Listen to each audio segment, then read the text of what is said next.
Coronavirus en Italie, 7 morts et 11 villes en quarantaine, le nord du pays se prépare à vivre des jours d'angoisse. Les trains de la société privée Trenord ne s'arrêtent plus dans cette localité et 2 villes voisines. Des panneaux lumineux annoncent « Coronavirus », la population est invitée à rester chez elle, par mesure de précaution. Tout près à Casalpusterlango, une voiture de la police arrête tous les véhicules circulant sur la principale artère reliant les différentes bourgades.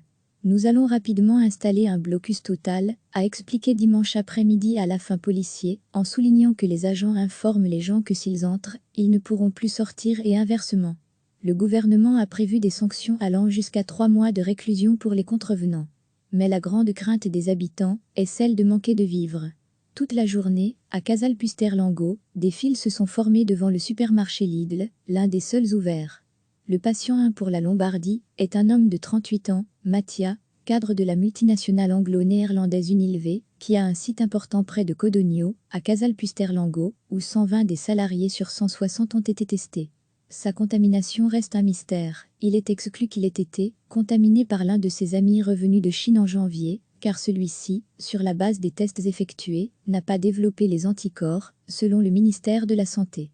L'OMS reconnaît que la hausse rapide des cas enregistrés en Italie depuis 2 jours est inquiétante, selon un porte-parole. Ce qui nous inquiète aussi, c'est qu'on n'a pas pu identifier dans tous les cas des liens épidémiologiques clairs, comme des voyages en Chine ou des contacts avec un cas confirmé. L'autre zone de contamination est Voeganeo, près de Padoue.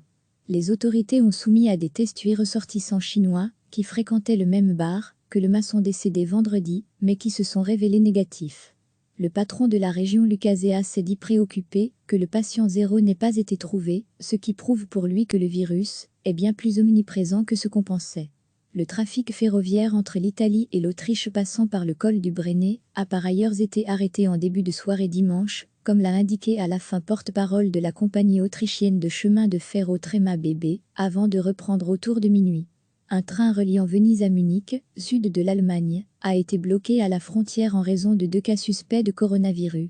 Selon la police, citée par l'agence autrichienne APA, 2 passagères allemandes ont été prises en charge pour des examens médicaux peu après leur départ de Venise. L'alerte est levée, les tests de diagnostic effectués sur les 2 cas suspects se sont révélés négatifs, a ensuite annoncé le ministère autrichien de l'Intérieur dans un communiqué. Recevez chaque matin l'essentiel de l'actualité. Cliquez sur s'abonner pour recevoir les dernières nouvelles.